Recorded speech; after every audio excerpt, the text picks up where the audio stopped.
Muy buenas noches, bienvenidos sean todos ustedes a la cuarta sesión de este seminario de lectura que estamos dedicando o hemos dedicado a el texto Fronteras del relato de Gerard Genette, este autor fundamental para la narratología.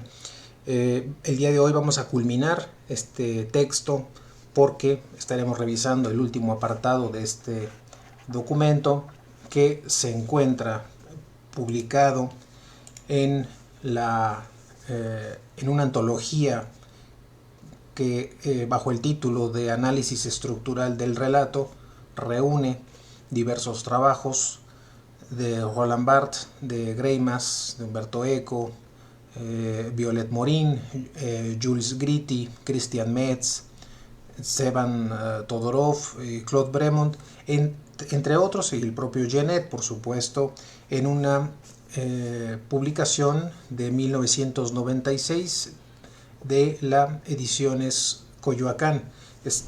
Particularmente este trabajo de Genette aparece publicado de la página 199 a la 213 y hoy corresponde abordar la revisión del último apartado de este trabajo, Fronteras del Relato, que lleva por título Relato y Discurso.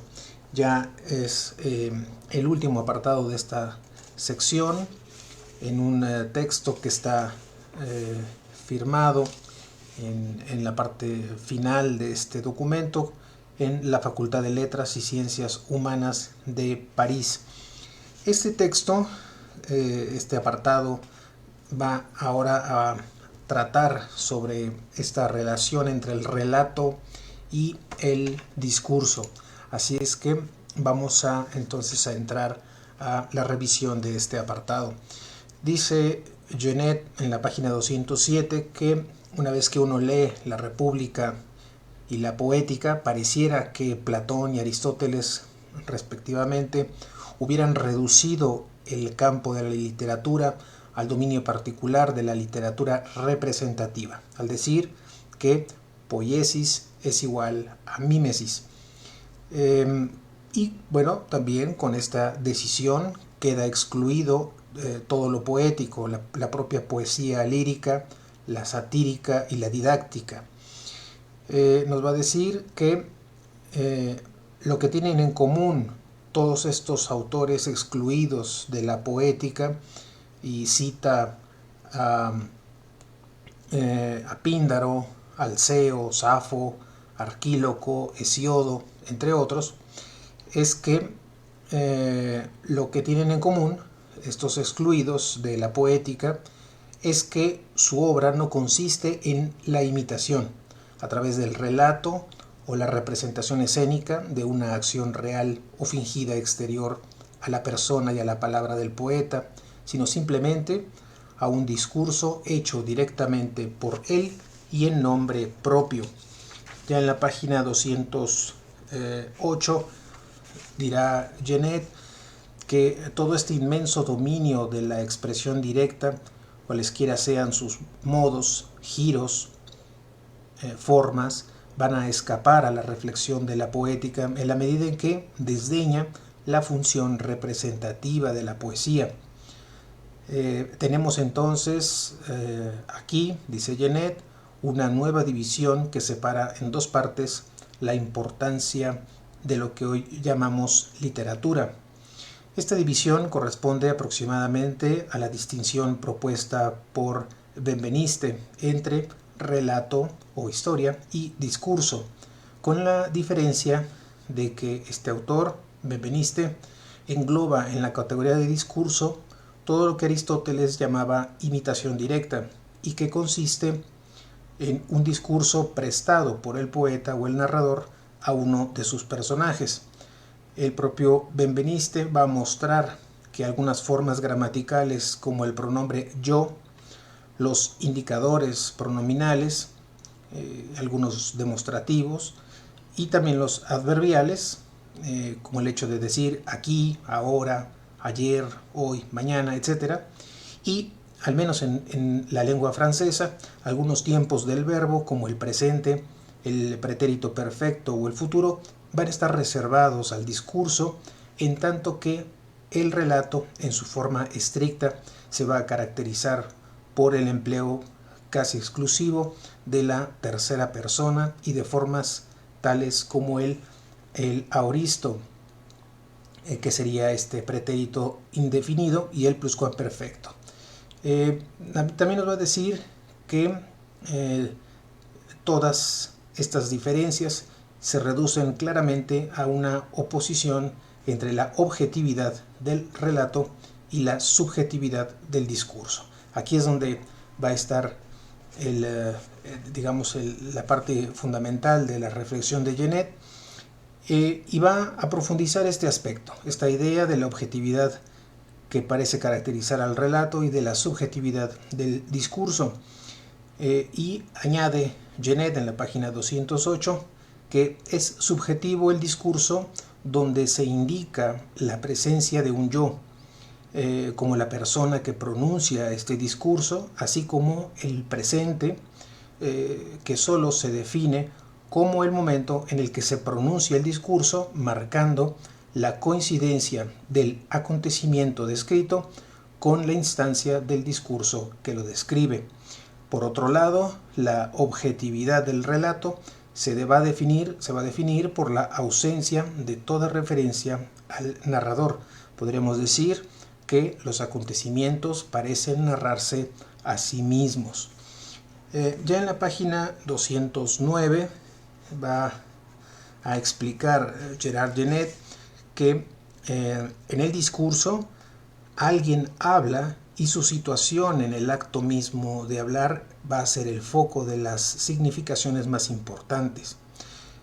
En el relato, como Benveniste lo hace o lo dice enérgicamente, nadie habla, en el sentido de que en ningún momento tenemos que preguntarnos quién habla, dónde y cuándo, etc., para poder percibir íntegramente la significación del texto.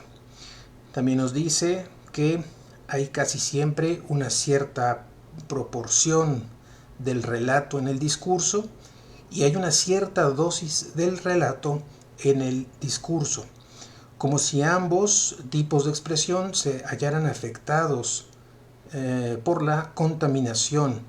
¿Qué es esta contaminación? Bueno, para Genet se trataría de la inserción de elementos narrativos en el plano del discurso, y como esto no basta para emancipar a este, pues ambos pertenecen la mayoría de las veces ligados a la referencia al locutor, que va a permanecer implícitamente presente en el trasfondo, sin que este retorno, dice en la página 210, se perciba como una intrusión entre comillas. Después Genet va a citar Memorias de Ultratumba, un texto en el que el narrador va a estar desvanecido momentáneamente, pero que no ha ido muy lejos y no nos sorprendemos cuando retoma la palabra. Más adelante dirá que la narración no había salido verdaderamente del orden del discurso en primera persona y que, por el contrario, toda intervención de elementos discursivos dentro de un relato se siente como una distorsión del rigor narrativo. Se diría, o se dirá más adelante, que la pureza del relato es más fácil de preservar que la del discurso. También va a hablar sobre cómo es que esta razón de esta disimetría pone de manifiesto un carácter fundamental del relato, y es que el discurso no tiene ninguna pureza que preservar, pues el modo natural, entre comillas, del lenguaje, el más puro y el más universal, es capaz de acoger por definición a todas las formas. El relato, por el contrario, es un modo particular definido por un cierto número de exclusiones y condiciones restrictivas. ¿Por qué restrictivas? Porque hay un rechazo, por ejemplo, al uso del presente, de la primera persona, etc. El discurso, dice Genet en la página 211, puede contar, entre comillas, sin dejar de ser discurso. El relato no puede discurrir, entre comillas, sin salir de sí mismo. pero tampoco puede abstenerse de ello sin caer en la sequedad y en la indigencia, es decir, no puede abstenerse de esto sin que pueda ser un texto realmente seco. Y bueno, pues también en ninguna parte es una forma rigurosa. Más adelante nos va a hablar de cómo la novela realmente nunca logró resolver para Genet de una manera convincente y definitiva el problema planteado por estas relaciones, por esta relación entre el discurso y el relato. Dice que a veces el autor narrador, asumiendo su propio discurso, interviene en el relato con irónica indiscreción, interpelando a su lector. Otras veces, por el contrario, va a transferir todas las responsabilidades del discurso a un personaje principal que hablará, que a la vez va a contar y a comentar los acontecimientos en primera persona. Aquí recuerda, por ejemplo, el caso de El Lazarillo, Manon Lescaut o La vida de Mariana. Incluso a veces, dice Genet, reparte el discurso entre los diversos actores, ya sea en forma de cartas, ya sea haciendo asumir sucesivamente el relato al discurso interior de sus principales personajes. El único momento para Genet en el que el equilibrio entre el relato y el discurso parece haber sido asumido con una perfecta conciencia será en el siglo XIX, que para él será esta edad clásica de la narración objetiva, de Balzac a los trabajos de Tolstoy. Por el contrario, la época moderna, aquí hace una contrastación interesante, en la época moderna lo que pasa es que se ha acentuado la dificultad hasta tornar materialmente imposible ciertos tipos de elocución. El esfuerzo por elevar al relato a su más alto grado de pureza ha llevado a excluir de él la exposición de las motivaciones psicológicas. Ya los personajes no muestran o no parecen mostrar sus motivaciones psicológicas, y es difícil de realizar sin recurrir a consideraciones generales de tono discursivo, hasta, por supuesto, reducir la dicción novelística a esa sucesión entrecortada de frases breves sin articulaciones. Inclusive esto que el propio Jean-Paul Sartre reconocía en 1943 en su obra El extranjero de Camus. También, ya para finalizar el texto de Genet, nos dice que lo que a menudo se interpretó como una aplicación de las teorías conductistas en psicología, aplicados a la literatura, no era sino el efecto de una sensibilidad aguda para ciertas incompatibilidades del lenguaje. La estructura novelística contemporánea tiene una tendencia actual y manifiesta de reabsorber el relato en el discurso que está presente en el escritor, en el acto de escribir, como si la literatura hubiera agotado o desbordado los recursos de su modo representativo y quisiera replegarse sobre su propio discurso. Finaliza Gerard Genet este trabajo diciendo que quizás el relato, en la singularidad negativa que acabamos de reconocerle, es ya para nosotros, como el arte para Hegel, una cosa del pasado que debemos apresurarnos a considerar en su ocaso antes de que haya abandonado completamente nuestro horizonte.